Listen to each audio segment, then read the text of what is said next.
Muy buenos días, amables televidentes. Gracias por acompañarnos en una emisión más de Presencia Universitaria. Hoy presentaremos en su sección Ciencia y Tecnología El reloj.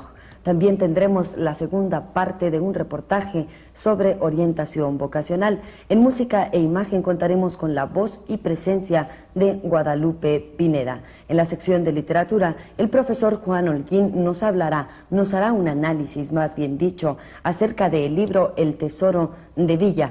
Y, por supuesto, no nos puede faltar nuestro calendario cultural. Muy buenos días, Aarón. Buenos días, Susana. Gracias.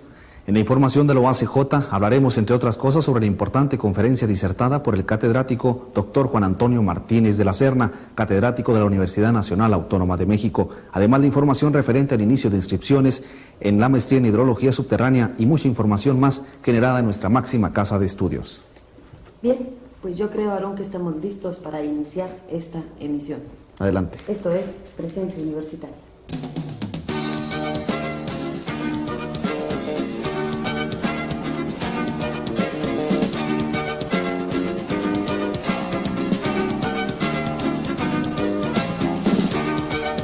La Universidad Autónoma de Ciudad Juárez, a través de la Dirección General de Comunicación Social, presenta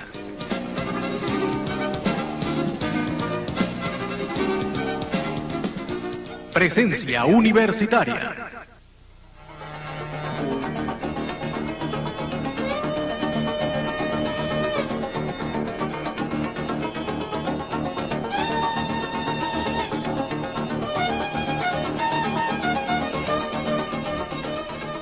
Una nueva experiencia televisiva. El cuento, el personaje, la música y reportajes. La información generada en nuestra alma mater.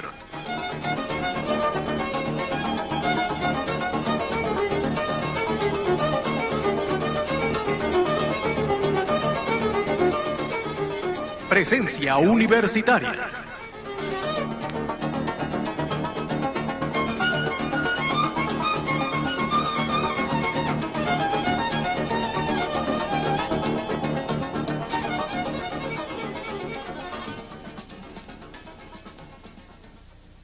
Y para iniciar agradablemente nuestro programa, vamos a presentarles a ustedes nuestra sección de música e imagen. Hoy está a cargo de Guadalupe Pineda, que nos interpreta una canción muy romántica y muy ancestral. Nosotros. Atiéndeme, quiero decirte algo que quizá no esperes, doloroso tal vez. Escúchame, aunque me duela el alma, yo necesito hablarte y así lo haré.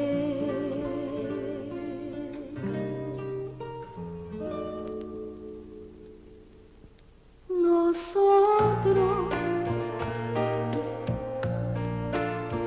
que fuimos tan sinceros, que desde que nos vimos amándonos estamos. Nosotros, que del amor hicimos un sol maravilloso, romance tan divino. Nosotros, que nos queremos tanto, debemos separarnos. No me preguntes más, no es falta de cariño. Te quiero con el alma, te juro que te adoro, y en nombre de este amor y por tu bien, te digo adiós.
Ahora vamos a nuestra sección de ciencia y tecnología.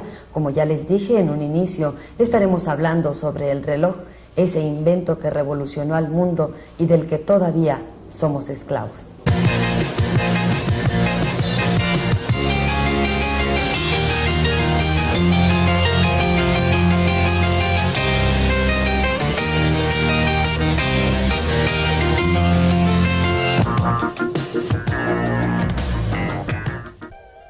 Los ciclos naturales del día y de la noche le sirvieron al hombre desde tiempos inmemorables para saber sembrar y cuándo recoger la cosecha, así como los acontecimientos que iban a suceder.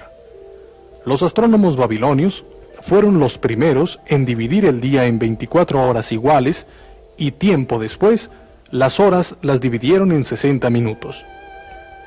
Era hacia el año 2150 antes de Jesucristo que los egipcios dividieron el día en forma diferente.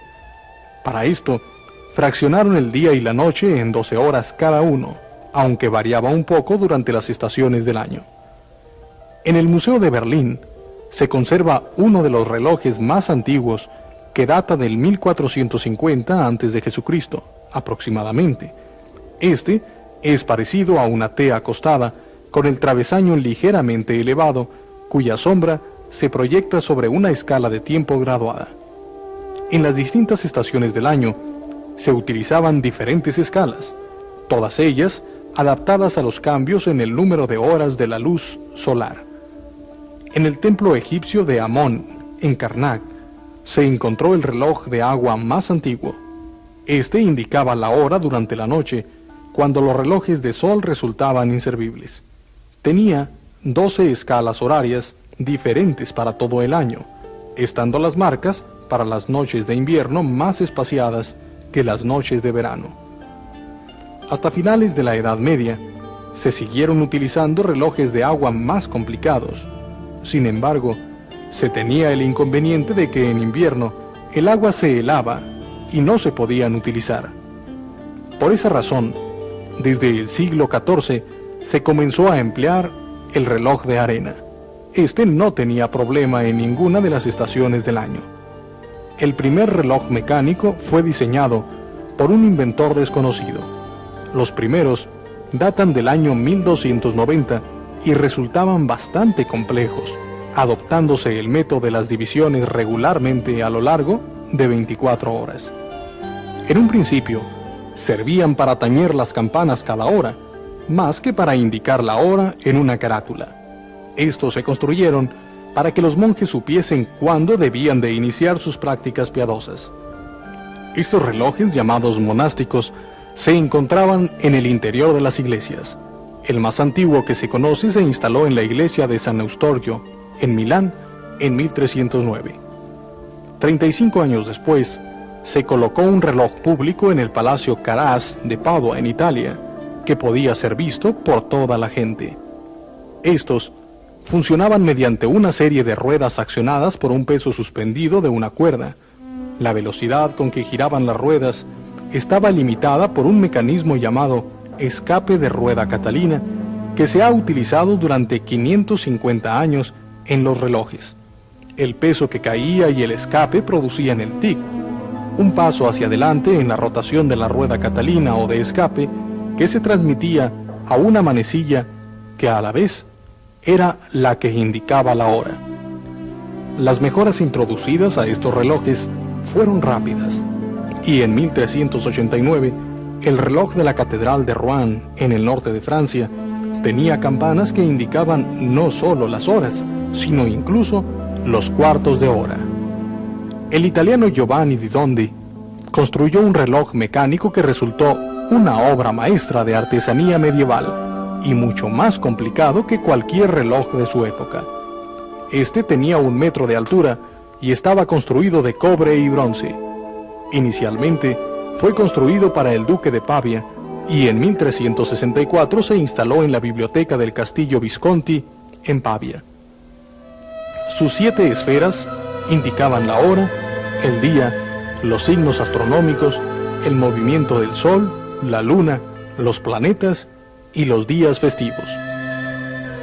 En 1557 Carlos V lo llevó al monasterio de Yuste en Cáceres, en donde permaneció hasta 1809, cuando fue destruido por los franceses durante la Guerra de la Independencia. Actualmente, una réplica de este reloj se encuentra en Washington. A principios del siglo XV, un arquitecto florentino llamado Filippo Brunelleschi produjo el primer muelle espiral y lo aplicó a los relojes. Estos resultaban más ligeros y manejables, iniciándose así los primeros relojes de bolsillo y pulsera. En 1656, el matemático holandés Christian Huygens diseñó el primer reloj de péndulo práctico. Su mecanismo de péndulo regulaba un escape de rueda catalina y reemplazaba el balancín de los relojes de iglesia, teniendo un error de solo 5 minutos diarios. 19 años después, Isaac Touret incorporó el volante de espiral a ese mismo reloj, logrando que el error de tiempo fuera solo de 2 minutos por día. Hacia 1670, se reemplaza el escape de rueda catalina por un escape de áncora, limitando la oscilación del péndulo a un pequeño arco de 3 o 4 grados y obteniendo una medición del tiempo muy precisa. Este mecanismo dio lugar al reloj de pared, muy común en la actualidad. Fue a mediados del siglo XVIII que la navegación oceánica se controló todavía por cálculos basados en la posición del Sol, la Luna y las estrellas. Con el perfeccionamiento de los relojes que marcaban la hora exacta, a pesar del balanceo del barco, se pudieron programar con precisión las largas travesías, lo que impulsó la realización de mapas detallados de los océanos y un beneficioso comercio de ultramar.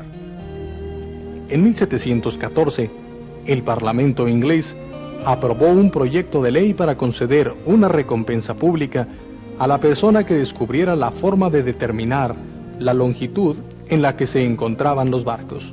La recompensa eran 20.000 libras. John Harrison dedicó 40 años a diseñar un reloj que indicase a los marineros con exactitud durante cuánto tiempo habían estado navegando en dirección este u oeste y que mantuvieran su precisión en cualquier condición meteorológica o cualquier balanceo del barco. En 1761 construyó el llamado cronómetro marino de Harrison, con una precisión de medio minuto al año. Su volante de espiral se ajustaba a las distintas temperaturas y su muelle real se enrollaba cada 7.5 segundos. Este reloj medía únicamente 14 centímetros de diámetro. Los primeros relojes eléctricos fueron construidos en 1918 por Henry Ellis. Estos tenían un péndulo que oscilaba movido por la atracción y repulsión eléctrica, en lugar de ser accionado por un peso suspendido.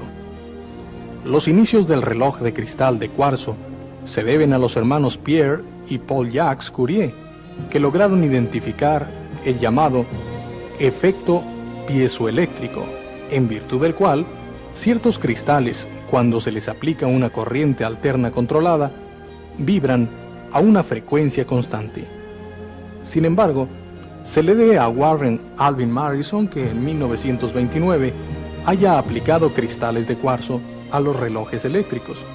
Su reloj contaba las vibraciones del cristal electrónicamente y se valía de este número para controlar la velocidad de un motor eléctrico que movía las manecillas mediante un engranaje. Si se mantiene el cristal a una determinada temperatura, los relojes de cuarzo son muy precisos para ser utilizados en observatorios astronómicos o para mantener las frecuencias de las transmisiones de radio. El interés del hombre por ordenar sus actividades diarias y controlar la forma de realizarlas lo ha llevado a ir mejorando el funcionamiento del reloj para su mayor aprovechamiento en todas las labores, llegando a perfeccionar no solo el funcionamiento mecánico en la era moderna con los relojes eléctricos, electrónicos, con sistema de baterías o sistemas de computación, hasta llegar a los microsistemas, sino que también el aspecto estético ha hecho del reloj un compañero indispensable en la vida diaria de la época contemporánea y sigue perfeccionándose para el futuro.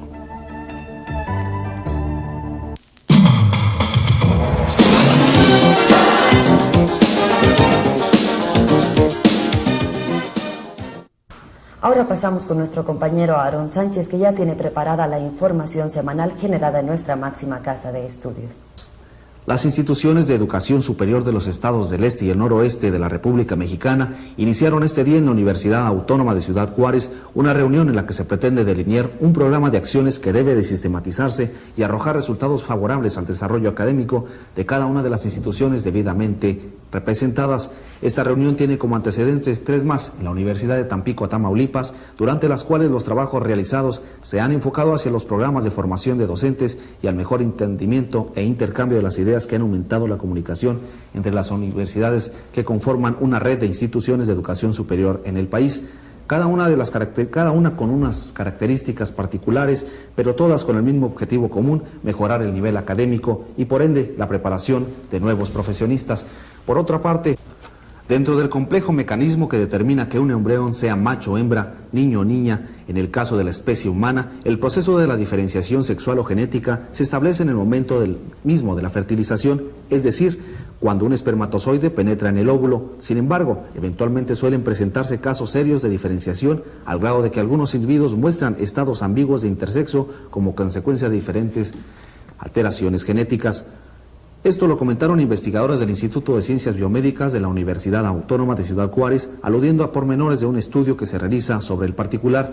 Explican que la estructura sexual del hombre y la mujer está determinada por un complejo cromosómico XX y XY respectivamente, pero se han descubierto situaciones anormales en donde un individuo presenta un completo cromosómico idéntico al de la mujer, el cual se conoce como el nombre del síndrome del varón XX.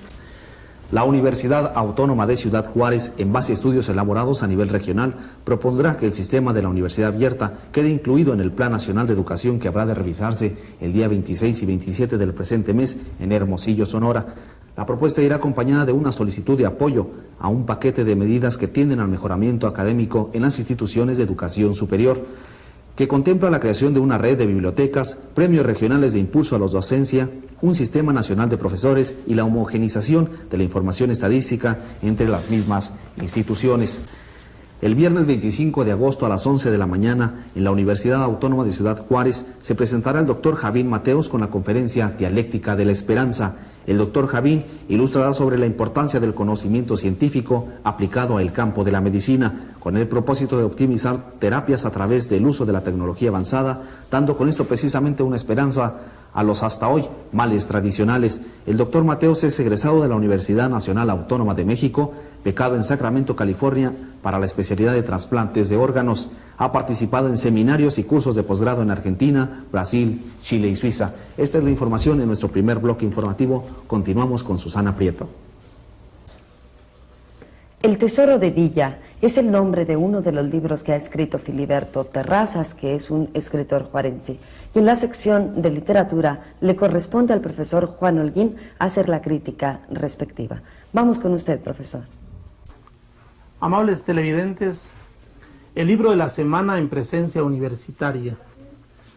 Hoy presentamos una obra de un escritor chihuahuense.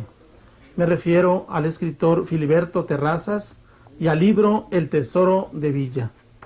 Este es un libro que busca de nuevo encontrar o darnos pistas acerca del personaje más importante de la Revolución Mexicana, como lo fue el general Francisco Villa. El libro El Tesoro de Villa es una buena lectura y es una buena opción para nuestros lectores, porque en ella vamos a encontrar algunos detalles muy importantes acerca de lo que Francisco Villa manifestó en términos de estrategias, en términos de reservas monetarias para la causa, como él mismo lo llamaba. En el libro el argumento primero está esquematizado de la siguiente manera. La primera parte del libro tiene una gran concepción histórica. La segunda parte es ficción, en la trama se desarrolla en el espacio chihuahuense, sobre todo en la sierra, donde supuestamente los personajes andan en la búsqueda de un tesoro que es el tesoro de Pancho Villa. Claro, podemos decir que esta escritura, que este universo escritural de Terrazas, es una continuación al regionalismo ya manifiesto en su obra Los Apaches en México, donde también nos da ofrece verdaderos caminos para encontrar, para reconocer nuestra verdadera historia. Entonces, reiterando, este libro, El Tesoro de Villa, en sus páginas encontrarán ustedes, amén de aventuras referidas por uno de los sobrevivientes, también encontraremos una recreación de un lenguaje ameno, de un lenguaje arrancado precisamente de esa cepa humana que es que constituyó el villismo en Chihuahua. Entonces no necesita más comentarios. El libro está perfectamente delineado, su manifestación en cuanto a temática agota, o por decirlo así, lo comprende todo, esto de el señuelo de los tesoros de Pancho Villa. Con esta presentación, con este libro, queremos continuar presentando a ustedes autores nuestros, autores chihuahuenses.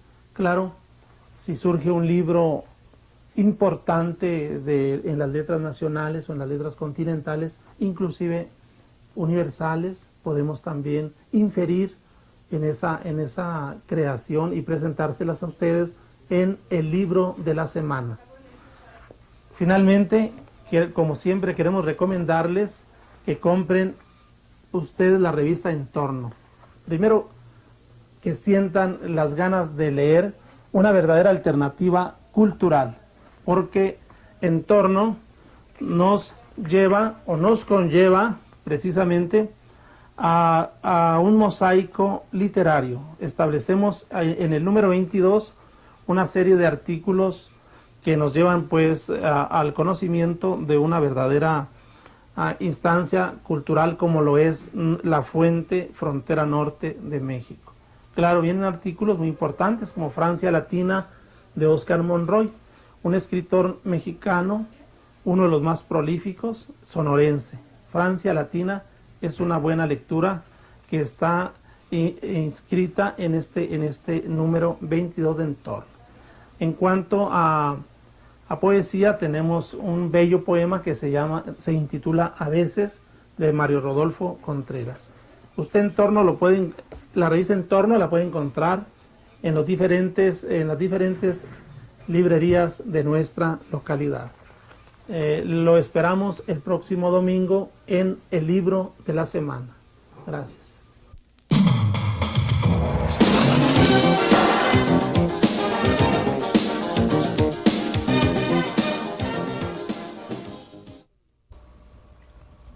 La Universidad Autónoma de Ciudad Juárez, siempre preocupada por los problemas de la comunidad, al percatarse de que los alumnos egresados de las preparatorias estaban desorientados acerca de las carreras que iban a seguir, se abocó a la tarea de realizar el siguiente reportaje, un reportaje que es justamente sobre orientación vocacional. Está a cargo de Miguel Moreno. Vamos con él. ¿Ustedes ya escogieron la carrera que van a estudiar? Sí, ya. ¿Cuál es? Ingeniería en electrónica. ¿Tú? También la misma. ¿Por? Pues porque pienso yo que es una carrera que tiene mucho futuro. ¿Que tiene mucho futuro o que quizá tiene mucha demanda ahorita? Pues también tiene mucha demanda, pero yo es una carrera que le veo mucho futuro. ¿Tú estás de acuerdo que tiene mucho futuro? Sí, es algo que las carreras tecnológicas es algo que está ahorita en auge debido al avance en todos los aspectos de la tecnología, ¿verdad? ¿Y dónde vas a trabajar? Pues ya sea en alguna empresa, una empresa maquiladora, o ya vería con más detenimiento, ¿verdad? ¿Tú qué campo de trabajo le hayas? Pues también las empresas maquiladoras son donde están empleando ahorita más a la gente que sale de esta carrera. O sea, ¿ustedes están pensando en cursar una carrera para ingresar a trabajar rápidamente al sector maquilador? Pues sí, entre más rápido mejor. ¿Por qué? Pues, ¿por qué? No sé, a ver. ¿Sí me podría repetir la pregunta? Porque sí. O sea, están pensando en egresar de una carrera para rápidamente entrar al mercado de trabajo en un campo bien específico, que es la industria maquiladora. Ajá. Imagínense ustedes que la industria maquiladora dejara de crecer al ritmo tan dinámico que ha tenido en los últimos años. ¿Qué pasaría con sus carreras de ingeniería? Pues no creo que fueran obsoletas, ¿verdad? Buscaríamos en otros lugares el trabajo, para emplearnos, ¿verdad? Y aunque no, como dice usted, aunque no creciera a ese ritmo, la empresa maquiladora, pues habría otros lugares para nuestras carreras, para nuestros puntos nuestros planes. ¿Cuáles pudieran ser? Pues, como le decía anteriormente, no sabría decirle con exactitud, pero yo creo que sí habría otras empresas o aunque no en otra ciudad o en otro lugar, ¿verdad? ¿Estarías dispuesto a emigrar de la ciudad en caso de que no encontraras la carrera de la cual ya te recibiste? Pues yo creo que sí. Profesor, ¿a qué obedece que en las áreas de ingeniería y económicas administrativas haya una mayor cantidad de alumnos en comparación con aquellas que se inclinan por las químico-biológicas y por aquellas otras que comprenden las ciencias sociales y humanidades? Pues es por la región, yo creo. Como Juárez es un centro muy grande sobre la cuestión de las plantas maquiladoras, necesita un número mayor de personas que se dediquen a esta clase de actividades, ¿no? Que son las ingenierías. Aquí, por ejemplo, en este año escolar, tenemos 3 grupos del turno matutino y un grupo del turno vespertino que están cursando el área de las ciencias de la ingeniería o el área de las ciencias físico-matemáticas, con una población más o menos de unos 180 alumnos en esa área, en ese bachillerato. Y yo digo que hay un mayor número de alumnos por la razón de la influencia de la maquiladora. Y el otro porcentaje se va a las ciencias económico-administrativas. En tercer lugar se ubican las ciencias sociales y en último lugar las ciencias químico-biológicas. ¿Por qué las ocupan en el último lugar? Porque Juárez no tiene una infraestructura, un campo ocupacional dentro de esa clase de áreas. Por ejemplo, aquí la universidad ofrece 4 carreras dentro de las químico-biológicas o biológicas, que son la medicina veterinaria, la medicina general, la odontología y la optometría. En nuestra ciudad se da un fenómeno económico sin precedentes, lo que es la industria maquiladora. ¿Esta ha repercutido en cuanto a la elección de carreras? De manera descomunal. De hecho, si las carreras de administración de empresas o las carreras de ingeniería civil, eléctrica, mecánica están teniendo una demanda fuerte, es porque precisamente existe un mercado muy amplio para trabajar en esta industria. El administrador prácticamente tiene al menos garantizado el puesto de supervisor de ingeniero industrial en alguna industria maquiladora, ¿no? Además hay que ver que esto ha dado una oportunidad al surgimiento de otras empresas afines a esto, ¿no? Que son una gran cantidad de comercios de gran variedad, ¿no? Hasta la arquitectura en cuanto al diseño desde lo que puede ser de módulos, de constructoras, de todo eso ha influido fuertemente. Y no solamente influido en cuanto a que la persona demande estudiar carreras que se puedan en donde se pueda desempeñar un puesto en la industria maquiladora, sino que la situación económica que han generado en la comunidad también ha repercutido en que mucha gente decida venir a estudiarse aquí y obviamente que se incorpore a carreras que están nada más, en Juárez tenemos nada más como unas 24 carreras, y esto, la gente al venirse a estudiar a esta ciudad pues piensa en esas alternativas, y esas alternativas han sido posibles de cierta manera por la cuestión económica que ha sido facilitada por la industria maquiladora. Y sin pensar que hay una gran variedad de carreras que no tienen nada que ver con esta industria.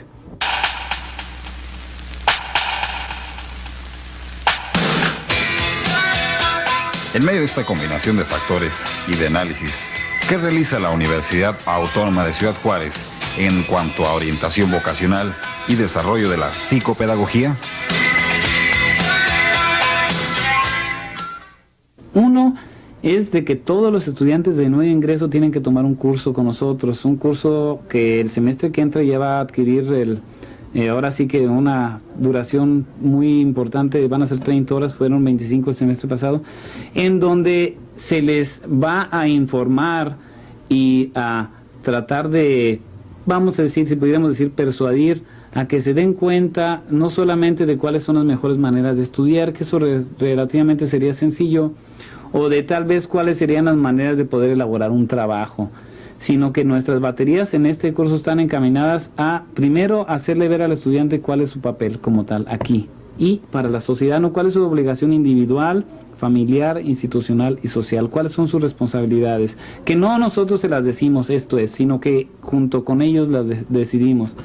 Luego, buena parte de este curso, como a través de un ciclo de conferencias se hace, es motivación, que se den cuenta cuándo es la gente, qué características tiene la gente de éxito, qué características tiene la gente que realmente hace una diferencia, qué rasgos son importantes en las personas que logran una diferencia socialmente hablando, y ese de microcurso de motivación en donde obviamente la gente sale en muchas ocasiones muy, ahora sí que muy motivada, valga la redundancia, para estudiar.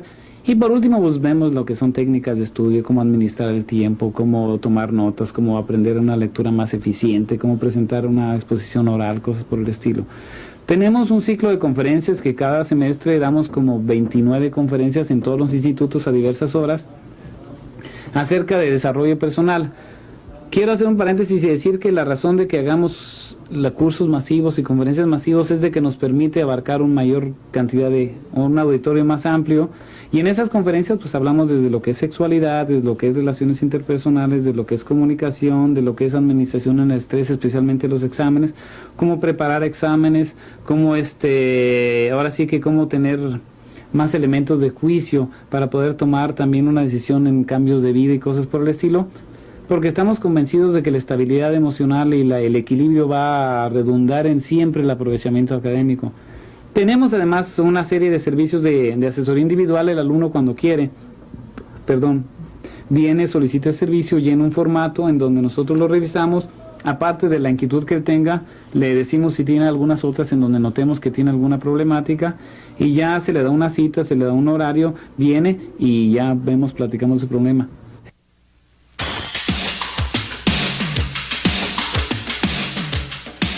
¿Cómo se concluye? Se pretende elevar la capacidad del alumno a través del estímulo de la persona, realizando además buenos hábitos de estudio, mismos que permitan elevar la calidad académica. ¿Sabe lo que son los hábitos de estudio? Sí. ¿Nos podría más o menos explicar así en qué nos ayudan los hábitos de estudio? Pues a poder estudiar, tener una mejor concentración para los exámenes y para no tener que estudiar a última hora todo el tiempo para los exámenes. ¿Eso se lo enseñaron o es una actitud personal? Pues personal, y en parte me lo enseñaron aquí en la escuela en el primer semestre que tuve hábitos de estudio. ¿En qué carrera se piensa inscribir usted? Ya sea en licenciatura en computación administrativa o en licenciatura de administración. ¿Por qué? Porque me gusta. Me gusta y me atrae. Quisiera ser una gran empresaria, si se puede decir. Profesor, hablando de hábitos de estudio, ¿qué tan negligente es el estudiante de preparatoria para estudiar bien? Para, tener un orden en cuanto a su proceso de estudio. Pues es un poco indiferente en algunos casos. Tenemos algunos trabajos sobre la formación de hábitos de estudio y lo pasamos en forma de retroproyector de acetatos, los pasamos a los muchachos, formamos pequeños grupos de estudio de acuerdo con las materias donde haya más dificultad y reprobación, y pues logramos salvar algunos casos. El muchacho, cuando no tiene el hábito del estudio, pues casi por lo general fracasa en este nivel educativo, y lo vimos ahora, por ejemplo, en el término del primer semestre, donde hubo vamos a hablar de un 10% de deserción escolar provocado principalmente por la reprobación y por la falta de hábitos de estudio. ¿Qué se justifica a un alumno para estudiar o no estudiar en un momento determinado? Esa es una pregunta muy importante debido a que y quiero nuevamente generalizar con esto. Las respuestas que tiene un alumno para no estudiar, o en otras palabras, para no cumplir con sus obligaciones de lo que pudiera implicar estudiar, que es llegar a tiempo, ser puntual, asistir a las clases, presentar los trabajos a tiempo con la calidad requerida, participar en clase, contribuir con ideas, participar en lo que es el servicio social, todo lo que implica ser estudiante. ¿Por qué no lo hacen? Y en particular, ¿por qué no estudian? Serían razones tan semejantes a las que pudiera dar cualquier mexicano al decir por qué no hace lo que debería, ya sea como padre de familia, como ama de casa, como operador, como gerente, como supervisor, en fin. Las razones estriban básicamente en lo siguiente: el mexicano le echa la culpa usualmente a causas o a factores o elementos externos a él, en el caso de los estudiantes, a los maestros.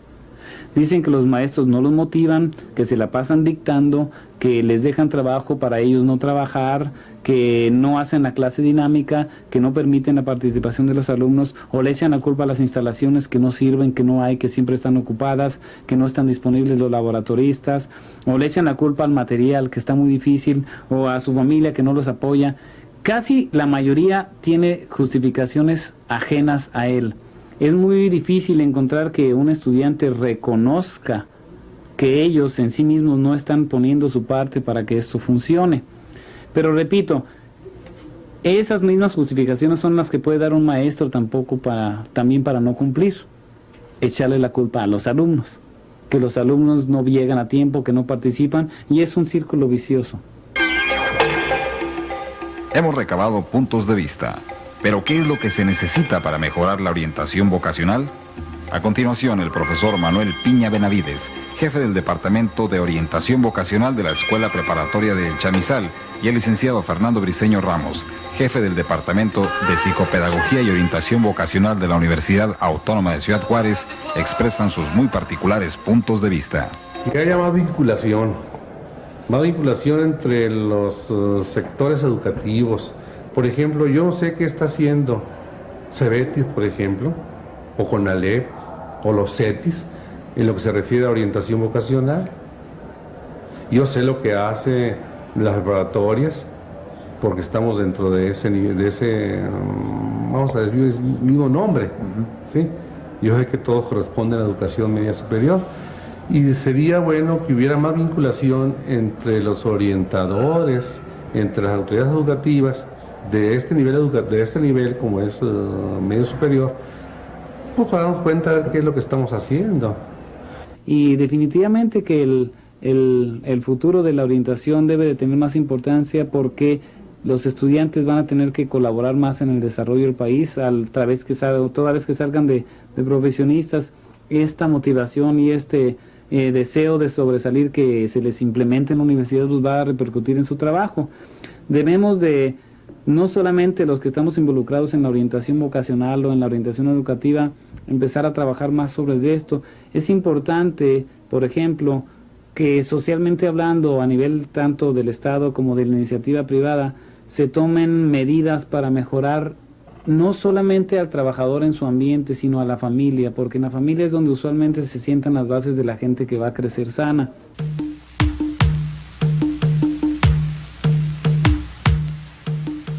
Definitivamente el problema es complejo, pero dependerá de las instituciones de educación superior y medio superior conjuntar esfuerzos, lograr comunicación para bien orientar acerca de una elección vocacional, así como para apoyar al estudiante en lograr buenos hábitos de estudio que redunden en un mejor aprovechamiento académico.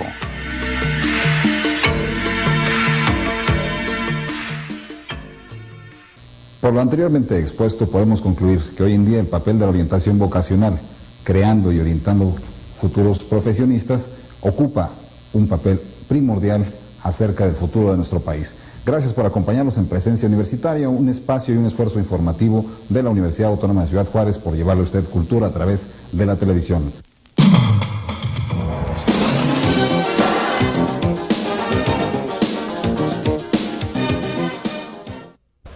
A continuación vamos a presentarle nuestro segundo bloque informativo con la voz y presencia de nuestro compañero Aaron Sánchez. Siendo la carrera de medicina la que mayor esfuerzo y dedicación requiere de quienes la cursen en la Escuela de Medicina de la Universidad Autónoma de Ciudad Juárez, se dará de baja a los alumnos irregulares que duden más del 50% de su carga académica, esto antes del 22 de septiembre, fecha límite para las bajas que señala en el calendario escolar. Actualmente 1.500 alumnos de la Escuela de Medicina asisten a clase, de ellos el 30% aproximadamente enfrenta problemas de tipo académico, lo que obliga a un ajuste, declaró el director, doctor Erasto Armendáriz. Más de la mitad de la población mundial carece de agua potable, mientras que 25,000 personas mueren diariamente por beber agua contaminada por alguno de los parásitos que causan las 37 enfermedades que diezman a los habitantes de los países más pobres. Lo anterior se establece en un estudio que científicos de la Universidad Nacional Autónoma de México difunden entre instituciones homológicas de la República, afirmando que ante los enormes gastos que representa dotar de líquido a la población, muchos gobiernos prefieren invertir en rubros más rentables como la construcción de ingenios, fábricas y carreteras. El estudio, realizado por los antropólogos Raquel Bialik y la doctora Eva Carrillo y Julieta Pisanti, coinciden en señalar que si bien muchos de los deseos por ingerir agua sucia tienen su raíz en problemas de educación de higiene, el principal sigue siendo el económico, porque en tanto se carezca de la infraestructura necesaria para ofrecer agua limpia a la población, por mucha educación que se tenga, muchos seguirán muriendo por enfermedades gastrointestinales. Son los artículos 27 y 28 de la Carta Magna de México los que contienen las garantías sociales que nuestro país ha dado al mundo, sustentó el doctor Juan Antonio Martínez de la Serna durante la Conferencia de Derecho Constitucional Mexicano que llevó a cabo en el aula magna del Instituto de Ciencias Biomédicas de esta universidad. La aportación que México ha dado en las garantías individuales perdura en el seno de los organismos internacionales y algunas cartas magnas del continente europeo y americano, las que las tienen incluidas. Esto se demuestra en el artículo 427 del Tratado de Versalles, que da fin a la Segunda Guerra Mundial, y en la Declaración de los Derechos Humanos estipulados en los artículos 8 de la Organización Nacional de las Naciones Unidas. Y por último, siendo la carrera de medicina la que mayor esfuerzo y dedicación requiere a quienes la cursen, en la Escuela de Medicina de la Universidad Autónoma de Ciudad Juárez se dará de baja a los alumnos irregulares que adeuden más del 50% de su carga académica, esto antes del día 22 de septiembre, fecha límite para las bajas que señala el calendario escolar. Actualmente 1.500 alumnos de la Escuela de Medicina asisten a clase y de ellos el 30% aproximadamente enfrenta problemas de tipo académico, lo que obliga a un ajuste, declaró el director, doctor Erasto Armendáriz. Hasta aquí con nuestro segundo bloque informativo. Y para finalizar, nuestro calendario cultural.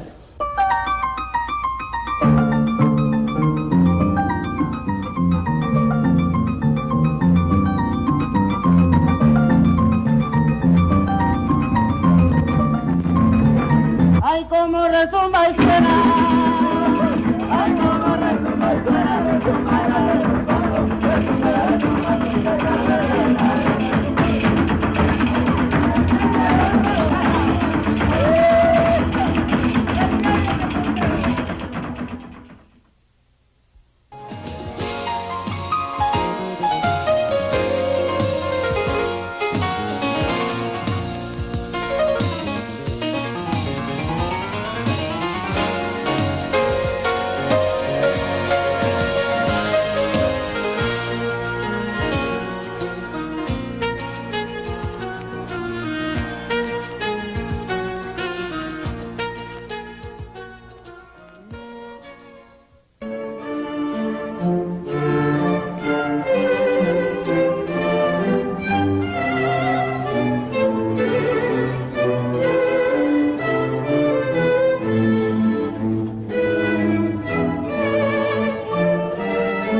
¡Silencio! ¡Luces! Cámara, acción.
El vidrio es uno de los materiales más prácticos, baratos y con una gran diversidad de aplicaciones que se elabora con otro material aún más barato, la arena. La técnica de la fabricación del vidrio se descubrió hacia el año 3000 a.C. en el Oriente Medio, en forma casual, cuando el carbonato de sodio y la sílice de la arena se combinaron bajo la acción del calor, formando gotitas de vidrio.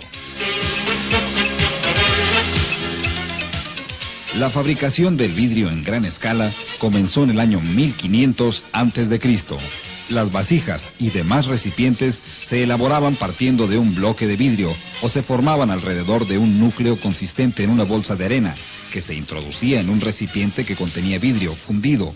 Cuando ese vidrio se endurecía, se retiraba el núcleo.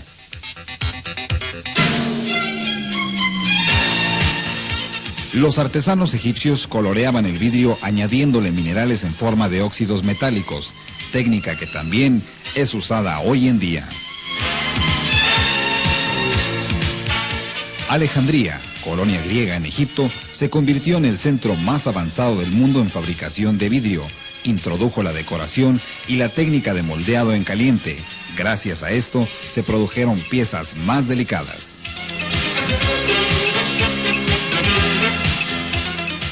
Por otra parte, los sirios inventaron durante el siglo I a.C. la caña, que consistía en un tubo hueco de hierro que el artesano introducía en el vidrio fundido. La burbuja de vidrio que quedaba adherida al extremo del tubo podía soplarse para darle forma de ampolla y manipulándose dentro de un molde se podían fabricar recipientes de diversas formas. Este trabajo se simplificó por la adopción de un tipo de vidrio de composición muy parecida al de sosa y cal, que se utiliza en la actualidad y que se funde con relativa facilidad. La técnica del vidrio soplado ya era conocida en Roma y desde entonces apenas ha sufrido modificaciones. Una de las principales es que hoy en día las botellas y bombillas eléctricas producidas en serie las soplan máquinas en lugar del hombre. Al igual que muchos otros inventos, el arte de la elaboración del vidrio decayó tras la caída del Imperio Romano y no fue sino hasta el siglo XII cuando resurgió con los vidrieros europeos que desarrollaban el arte del vidrio coloreado.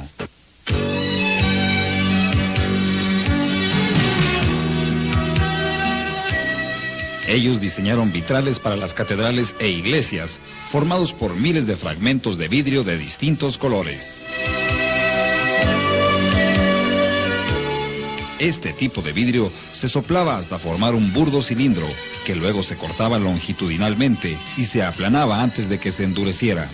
Ya cortados los diferentes trozos de vidrio de color, se unían con varillas de plomo, dándole la imagen deseada. Después, los rasgos faciales se pintaban con esmaltes y se fundían en el vidrio al recocerlo. Los vitrales representaban escenas bíblicas para transmitir el mensaje cristiano a la gran mayoría de fieles que no sabían leer.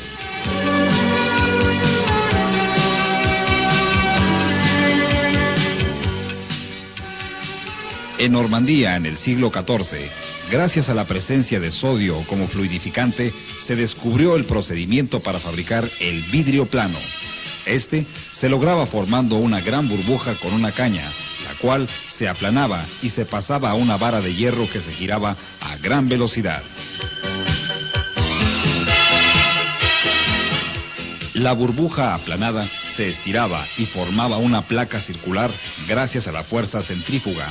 De esta placa se cortaban paneles más pequeños, dando lugar al vidrio plano.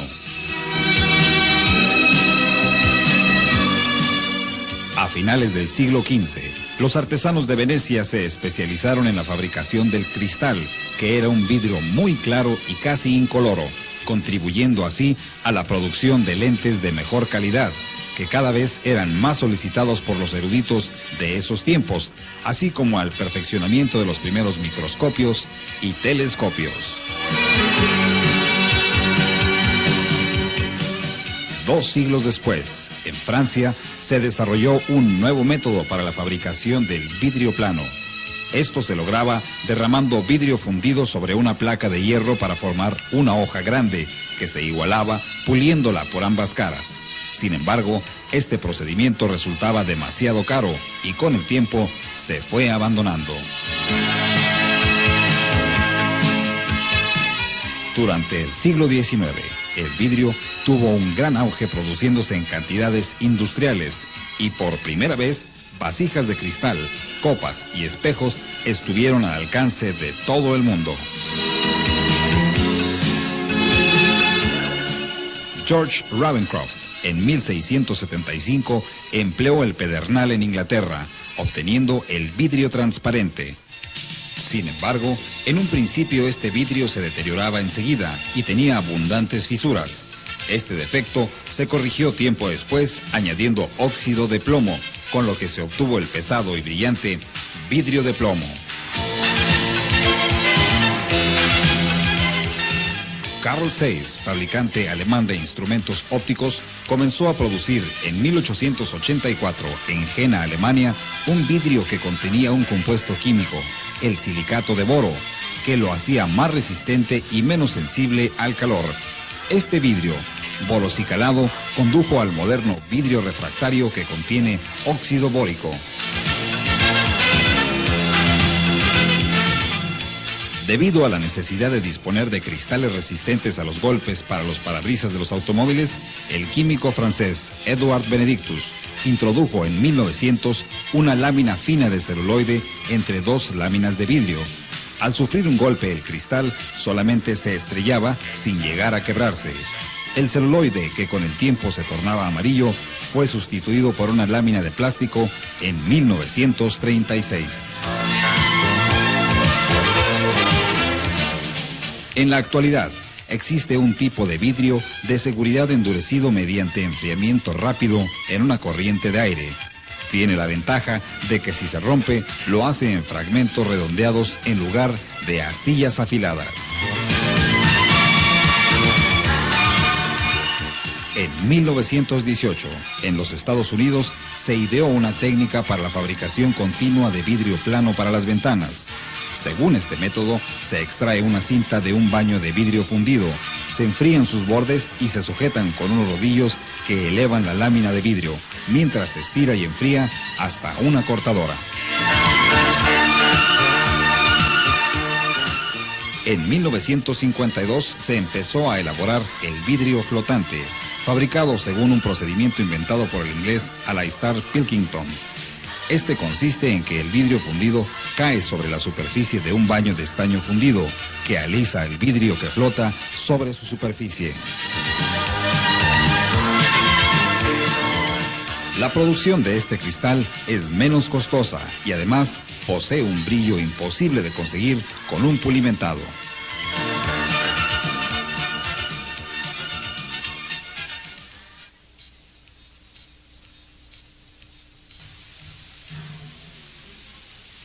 Actualmente existen numerosos vidrios especiales que van desde pantallas blindadas de cristal laminado con hojas de plástico interpuestas hasta la fibra de vidrio de las fibras ópticas que permiten a los médicos observar el interior del cuerpo humano y transmitir ondas luminosas por las modernas redes de telecomunicaciones hasta las lentes de gafas fabricados con cristal fotocrómico que es sensible a la luz y que oscurecen cuando se exponen a un sol muy intenso.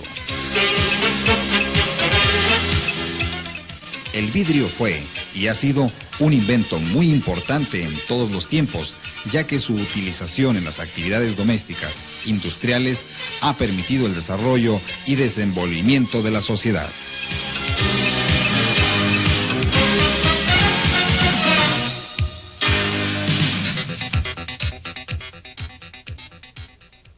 Bien, amables televidentes, pues nos da mucha tristeza, pero el tiempo se nos ha agotado. Hemos llegado al final de una emisión más de Presencia Universitaria. A nosotros no nos resta sino darle las gracias a nombre de nuestros camarógrafos, editores, de las personas que hacen posible la transmisión de este programa y muy especialmente de nuestro productor, el señor Carlos Ortigosa. Aarón Sánchez y Susana Prieto se despiden de ustedes.